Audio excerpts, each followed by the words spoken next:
I want to welcome everybody to the show. My name is William Myers, and I am the author of the Philadelphia Legal Series and the host of this podcast, Writing Wrongs, on the Authors on the Air Global Radio Network.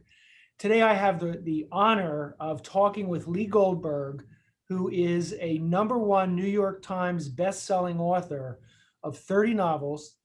He is a two-time Edgar Award nominee, a two-time Shamus Award nominee, TV producer and writer. He's written for Diagnosis Murder, SeaQuest, Monk. He's the co-creator of the Mystery 101 series of Hallmark movies, and he's an international television consultant.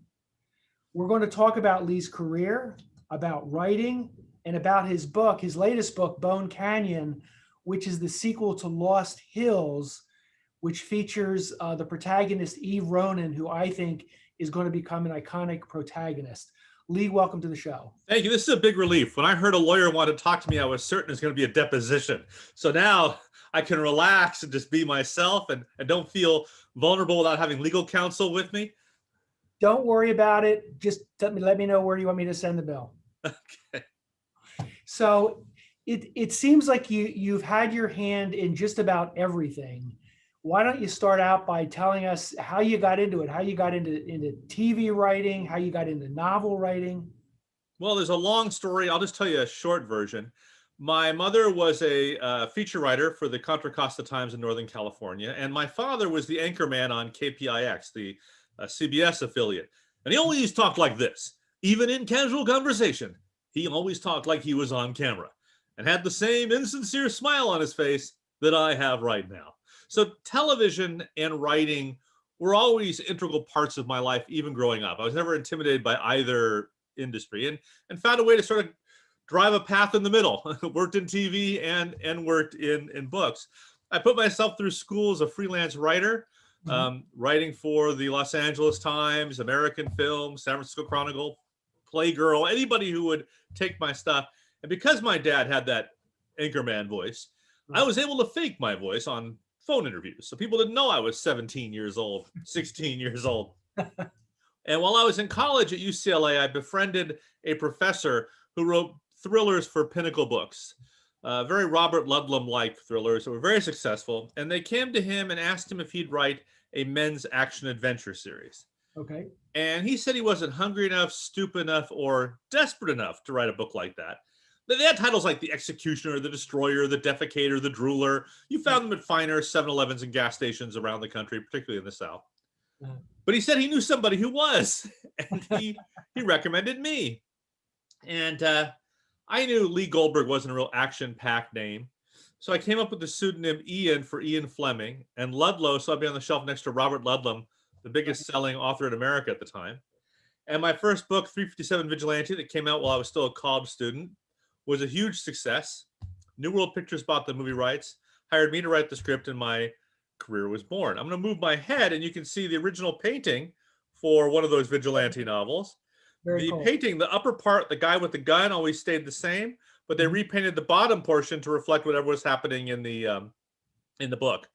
The books came out and did really well, but right when my royalties were due, the publisher went out of business, so I never saw a dime. But it did launch my career, and I've been writing ever since for television and books and film. What do you what's more fun for you, writing for TV or writing the novels? They're two very different activities. When you write for television, you're, prior to the pandemic, you're in a room full of other writers, and it's a real energized, competitive, exciting situation. It can bring out the best or the worst in you, depending on your personality, but it's great. And the story reflects the talents and insights of everybody in the room, and it's a real group effort, and you're part of something bigger. Also, when you write for television, what you're essentially writing in a screenplay is a blueprint that other professionals are going to use to apply their craft. Directors, set designers, location scouts, actors. So it's not a prose document, and it leaves a lot of room for other input. When you're writing a novel, you are the director, you are the location manager, you are the wardrobe person. You're entirely by yourself. And in a script, all action and character is conveyed through what people say and do. If you don't see it or hear it, it doesn't exist. In a book, you've got to supply the entire world. Now, what I like about books is I don't have to worry about the feedback or entertain the feedback of other people or worry about the budget or the shooting schedule or any of those things. But it's also very lonely and I can't turn to anybody for help. And it takes me longer to write a book than it does to write a screenplay. Right. But there are distinct pleasures and drawbacks in both. The money tends to be better, at least immediately in television. There's Writers Guild minimums for an hour-long teleplay and all that. It takes some time to be a writer, an author, and you have to do well at it before you're earning anywhere near what you can make in television. Right. So when you're doing research for books, tell me, what's the best thing, the most fun thing that you ever got to do doing research for a book? That's hard because I do a lot of fun things. I'm a big believer in boots on the ground. And if I'm writing a big international thriller, I will go to the locations I'm writing about. Because I think there's no substitute for walking down the streets, smelling those smells, seeing those details, talking to the people. It's stuff you can't get from Google Earth or watching Rick Steves or Anthony Bourdain or any of the other cheats. I mean, I've had to do that occasionally by guidebooks and things for places I can't go, Syria. But otherwise, I try to go there. But also for my police procedurals, I interview a lot of cops. And I go to, because I have friends in law enforcement, I get invited to things that the public is not usually invited to. Autopsies, homicide investigator training conferences, interrogation, learning how to interrogate, those kind of things. Right. Going to the police academy, firing guns and stuff, doing pit maneuvers. So I've had lots of fun. I've flown for an evening with the helicopter patrol and the LAPD.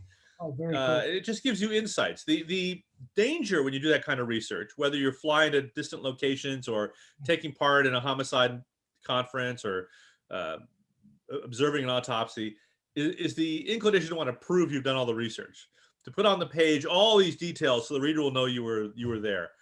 And it's boring.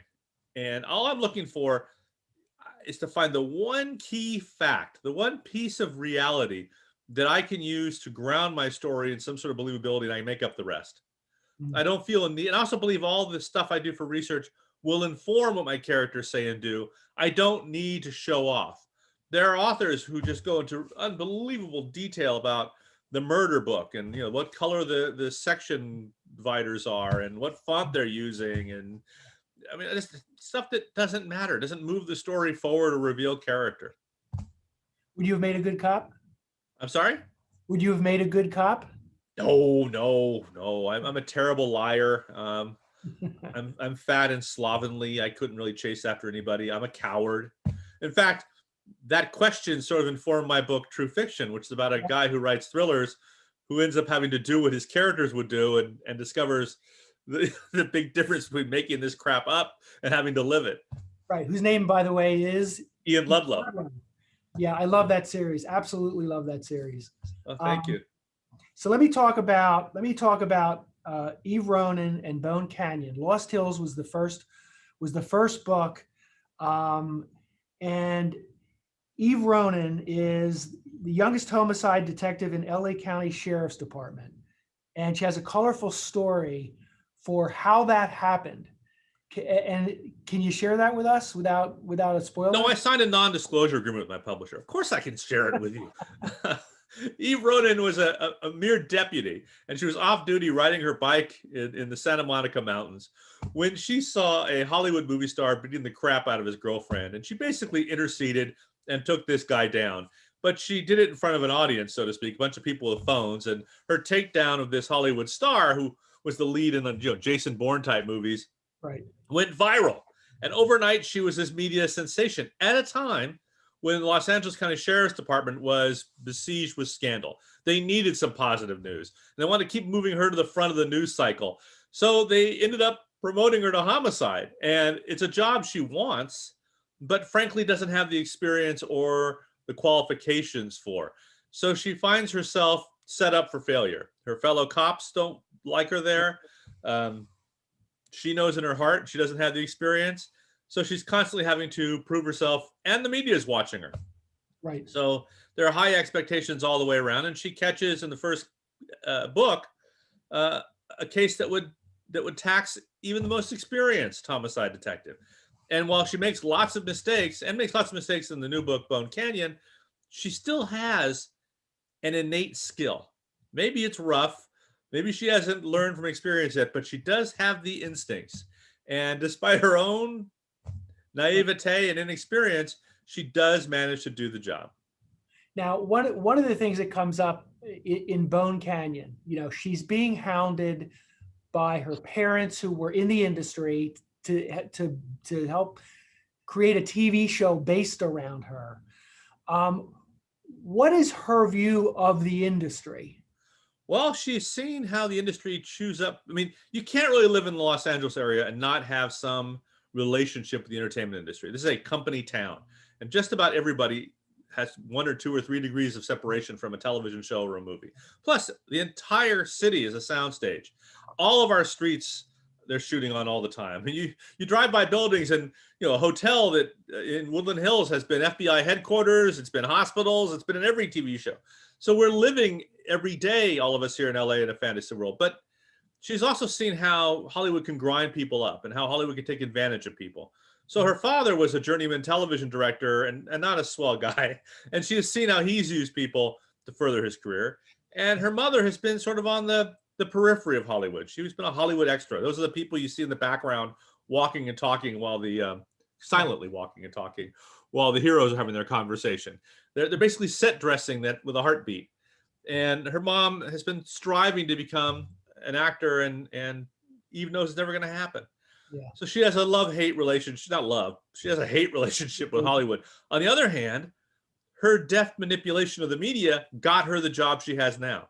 So as much as she likes to pretend that she doesn't like the media attention and that she's not using it, she is using it. She is a hypocrite. And I think that tension is some of the fun of the book, that she's not the perfect person that she likes to see herself as. And she does feel a certain family responsibility. A lot of people are throwing money at her and opportunities at her that her family could really use. So it's a push pull. And then there's the irony that Hollywood has come and optioned my Eve Ronan novels. So like I could be in a situation where there's an Eve Ronan TV series. In reality, at the same time, I'm dealing with the fictional Eve Ronan TV series in my books. I hope that's the case, because I really do like the character and I like the books. So set the stage for Bone Canyon. What's the inciting incident? What's the crime that Eve sets about to solve? Well, the inciting incident is right behind you is wallpaper. A massive wildfire that moved through Los Angeles and scorched hundreds of thousands of acres and a bunch of shrubs and foliage that haven't burned in decades. And by wiping the hills clean, have revealed a lot of secrets, a lot of bodies, a lot of cars, a lot of things that nobody was expecting. And Eve is sort of on the detail that's examining all the human bones that are being found in the canyons. By the way, I'm not going to make that up. That actually happened after the wildfire. Right. They found amazing things that have been executed. They found a couple that disappeared years ago on their way back from LAX. They found a woman's body, a woman who wandered off from a museum a few years ago. She had Alzheimer's, found her body down there. I mean, they found amazing things, a plane wreckage. They're trying to figure out if it was an actual plane or a hull left over from a movie shoot. I mean, it's fascinating. So what happens is some bones are found of a woman who disappeared a few years ago, and Eve starts looking into her disappearance and uncovers what may be a conspiracy within the sheriff's department, once again pitting her against her own. Right. And I know that her fellow sheriffs, because of how she got the job and how inexperienced she is, they all have a hostility toward her, from the start, and she has to fight against that. Who are some of her allies in this? She has a partner named Duncan Pavone, who's only a few weeks away from retirement, who's a walking cliche. I mean, he's waiting to catch a bullet. Right. But he initially is as skeptical about her as everybody else, but he's also leaving, so he doesn't give a damn. He understands why he was paired up with this woman nobody wants to be with, because he's on his way out the door anyway. But after their first case together, he realizes she really has something. She has some talent, and he becomes sort of a father figure to her, trying to impart some wisdom, basically trying to get her to relax, calm down, find some friends, don't be such a loner, don't be so relentless. He realizes she's to use a cliche, a diamond in the rough, and he sort of runs interference for her. And she has a interesting symbiotic relationship with the sheriff, who's using her for his own ends, and she's using him. Neither one of them trust each other, and it's an interesting relationship. Right. What I don't want to do, well, the way these books came about, was I wanted to write a police procedural, but they've been done to death. I'm just so tired of the middle-aged cop who's an alcoholic, or his family was murdered by serial killers, or he's got a serial killer in his past. His boss hates him. He's a brilliant detective, but no one seems to understand him. I'm just tired of it. So I came up with a character I thought would be very different, who's young, in a job she doesn't deserve, who doesn't have all the answers, who has a family, who doesn't have a dark past, who doesn't have a serial killer in her history, who hasn't got a alcoholism or some other addiction. That would be something fresh. And also Los Angeles has been written about to death. I mean, what am I going to say that Joseph Wambaugh or Michael Connelly and Robert Craze and Raymond Chandler haven't said better? So I found a corner of Los Angeles that hasn't been written about. The Lost Hills jurisdiction of the Los Angeles County Sheriff's Department, sort of an island within urban Los Angeles that embodies so many interesting social and cultural and economic strata. It's really a world, a planet unto itself, rife with conflict. And I could write about it, hopefully, for a dozen books, depending on how well my next one does. Okay. Are you plotting, I guess, are you plotting the third book or plotting the fourth book? And the third book is already... The third book comes out in October. It's called Gated Prey and is already available for pre-order from Amazon. Picks up only a couple weeks after Bone Canyon. And I don't know yet whether there'll be a fourth book. I have to wait and see whether Amazon Publishing wants to throw a giant suitcase of money at me to another book. Okay. I mean, I want to earn what you're earning. I want to be as powerful and influential as you are. I want to be as powerful and influential as I am. No. So in the book, and I have to bring this up. The thing that I love about all your books is your sense of humor comes out in all the books. And in this book, I know you make a reference to something that was in the true fiction book, the series Hollywood and the Vine. Yeah. Right? Half man, half vine, all cop. And one of the characters in Bone Canyon is the producer of the horror classic Bloodbath Day Camp for Girls. Do you have to fight yourself? Because I know you're a funny person. I know you have a great sense of humor. Do you have to fight yourself not to put in all the funny lines that you want to? I'm aware of the tone I want to strike in each book that I write. Mm-hmm. The Eve Ronan books are police procedurals. However, I'm a firm believer that there is humor in all aspects of life. I don't believe a novel that is humorless. There are some best-selling crime novels with not a single moment to smile about. And I just don't think that's real. I know in my own life where I've had some horrible tragedies, just like everybody watching now, there's always also been some humor. There's always also been some levity. Even in the midst of the worst, there's been some humor. I mean, I'll give you an example from my own life. My mom was very ill. She was dying. The doctor said, you better get your family here right away because she has a do not resuscitate order or no extreme measures. So once we pull off this breathing machine, she's done. So I got all the family together. We're all around her bed. They remove the device and she passes away very peacefully. Mm-hmm. The what do you call the chaplain at the hospital comes in and he says, would you like me to say a few words for your mother? Well, we are not a religious family and we're Jewish, but my sister, that's an interesting Freudian slip. My sister likes to hedge bets with the man upstairs. So she said, sure, give us a prayer.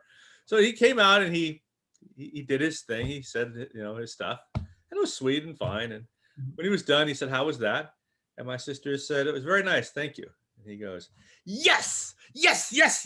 Wow. Thank you. Thank you so much. I've been on sabbatical for a year. This is my first death. Since I got back, I thought maybe I'd lost my mojo, but I've still got it. You've been terrific. Sorry for your loss, but woo. And he walked out. Oh my God. And we just started laughing. Mom would have loved it. And my brother, who's a writer as well, a novelist as well, he raised his hand and said, I have dibs on this. To write. And the thing is, we had not been there to witness it. Right. We wouldn't have believed it. I mean, it was so inappropriate, but it's also hilariously funny at one of the saddest times of our lives. And I mean, I could give you another example. I had a bad accident, another hospital story, but I had a bad accident a few years ago and broke both of my arms. One of them very severely, ended up having multiple surgeries. But I'm in the emergency room and they informed my wife that I have 2 broken arms and I'm not gonna be able to do anything for a while. My wife goes, okay. Doctor says, I don't think you understand. Your husband has 2 broken arms. It's gonna be like being in a straitjacket. He's not gonna be able to do anything. Just, okay. He's like, I still don't think you're getting it.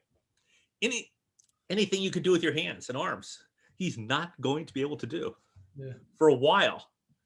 Long silence. My wife says, would it be possible for you to put him on a liquid diet? And I'm there, you're all bloody and everything. I'm laughing, the doctor's laughing. But you see, I believe in humor that comes from character and situation, not just giving one-liners. And so in the course of Bone Canyon, I believe I have humor there where it's appropriate, where it arises out of character, not a cheap shot. It's not black humor about people's loss and death and the kind of stuff that it's inappropriate. I see in other books where their idea of humor is to make light of a horrible situation at the worst possible time.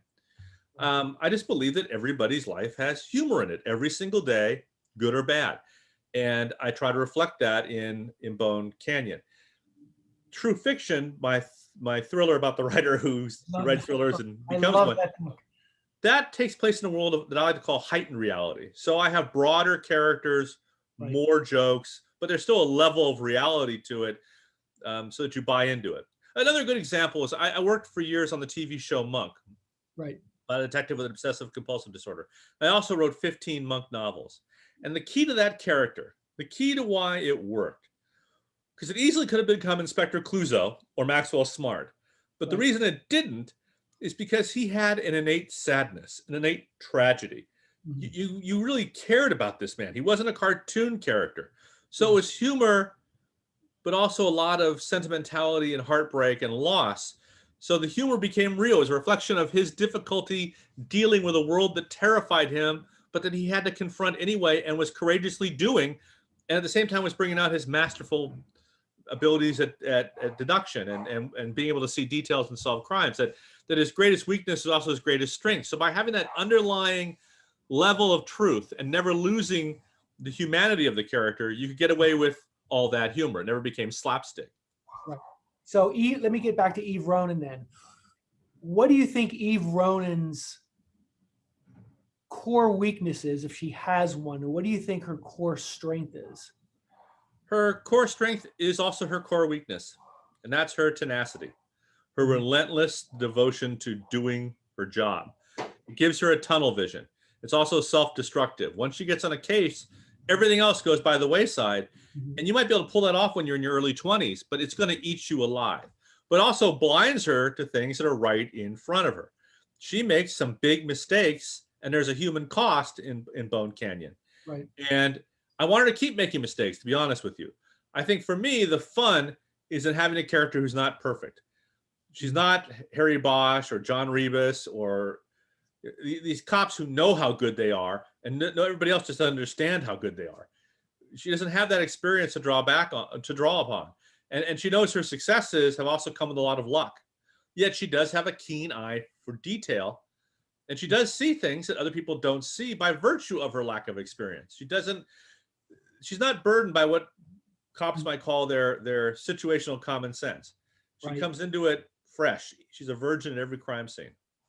So I've heard authors say that when they sit down and they write a character, sometimes they have an idea in their mind of who the character is, but as they're writing the character will rebel a little bit and say things or think things different than the writer would have anticipated when they started. Does that happen with you? Did it happen with Eve Ronan or other characters? It has happened with me. Oddly, though, it hasn't happened with Eve Ronan. She came to me sort of fully formed, and she doesn't surprise me all that much in terms of when I'm writing her, she starts doing and saying things I wasn't expecting. Right. It happens to me all the time with other characters. It happened to me even when I was writing Monk. I'd be surprised by some of the reactions that would come out. And there was a character in True Fiction that I hadn't intended to continue, but I liked him so much that character became a regular part of the, a much bigger part of the book than I had intended, and even showed up in the third book in the series in a big way. So I keep my mind open to opportunity when I see something that's working, and I'm a big believer in outlining your books, and I always start writing with outline. In fact, here is the outline and research for the book I'm writing now. That doesn't mean I'm not going to deviate from it, but at least I have it, right here. I know where I'm going, but I'm willing to change. And my outline evolves as I'm writing my books. I call my outlines living outlines because I finish them about 2 or 3 weeks before I finish the book. Okay. So I'm always adjusting the outline to take into account changes I've made while I'm writing. I've had people I wanted to have die, they were supposed to die, that didn't die, and but I always know who done it. I always know what the clues are that's going to, when I'm writing a mystery. I'm not making that up. And I think most of the time when I'm reading a book where an author has made up as he or she is going along, I can tell. I can see the treading water. I can see the pieces that don't fit. I can see the struggle at the end to have things make sense. Yeah. And I don't appreciate it. I don't like it. Yeah. How much of your dialogue is like when you decide I'm going to write a scene, it's going to have these two characters, here's what they're going to talk about, and then you start actually writing the dialogue. How much of what comes out is organic, as though you were really two people having a conversation? And all of it. All of it? All of it. All I know going into a scene like that is what the conflict is, how these two people have a different point of view on what's going on, or different goals they want to achieve. Right. I know what my hero wants to achieve. And if it's a mystery, I know what piece of information I want to come out as a result of this exchange, or what new direction in the investigation I want to come out of the exchange. But how I get there often surprises me. And sometimes I won't like what I've done, and I'll trash it and go back and start again. I was doing that last night, in fact. I didn't like what I wrote, and I threw it out and started over again with the characters, had them come at it from a different direction. And sometimes I'll surprise myself. I'll have them talking, and I'll realize I've hit some gold and changed what I had in mind for that scene, that I found a new conflict or a new point of view, or even another way to get at that clue that maybe shouldn't come in this scene, but a different scene, where I could learn something else I had planned later on, learn it here instead. You have to be open to those kind of organic changes. I can tell talking with you that you still love it, that you're still fully engaged in it. Oh, have I got you fooled? I just put in a job application at Arby's because my talent has disappeared, whatever little I had. The book I'm writing now is just kicking my butt. I mean, Can you tell us what kind of book it is? I don't want to give away too much, but it's a challenge for me. It's unlike anything I've written before. It's a part police procedural, part historical, and the two novels come together, or two timelines come together on a case. And I'm very comfortable with the police procedural part, but the historical part, and all the research I've had to do, has really been difficult. Plus, figuring out when to shift back and forth, dramatically, to keep, and not to have my readers ahead of my characters. Right. It's just driving me crazy. I'm hoping Amazon orders my 4th Eve Ronan book so I can set this aside and write something I'm much more comfortable with. Yeah. How long does it typically take you to write a novel? 5 months. 5 months? Typically, I write 2 books a year. 5 months for each book, and then I have a month for relaxing and outlining, the next book, and doing whatever research is necessary. Though I do the research ongoing while I'm writing the book. Right. What's nice about the Eve Ronan novels is they take place in the neighborhood where I live, so I don't have to do that much research beyond getting in my car and driving around. I can do a lot of it over the last book I wrote, Gated Prey, was during the pandemic. I did all my research in Zoom conversations like this, or over the phone, or just got in my car or hiked around or whatever. But ordinarily, like this historical novel, I had to wait till things loosened up a little bit with the pandemic to go out and do some of the research some ways away from where I live. Right. That was harder. I'll bet. So let me conclude with this. Do you want to give anyone a shout out? Give anyone a shout out? You want to give anyone a shout out? Say thank you to anyone. No, not really. Unless you're giving me an award. Do you have an Oscar for me, an Edgar? You know, I mean, I've got no one to thank for this interview. Thank you for not grilling me and making me cry. I mean, there are some people who've interviewed me who just reduced me to psychological mush, you know, probing my relationship with my family and my own insecurities and my, you know, utter falsehoods in life. You know, they'll bring people from my past and confront me with my lies. It's just horrible. This has been much easier. No, this is you're a favorable witness, so I'm throwing you softballs. Okay. Okay. Anyway, so let me conclude. This is William Myers, and you're listening or you're watching Righting Wrongs on the Authors on the Air Global Radio Network. I've been talking to Lee Goldberg about Bone Canyon and his career as a writer and a TV writer and a TV producer, and I've had a great time doing it.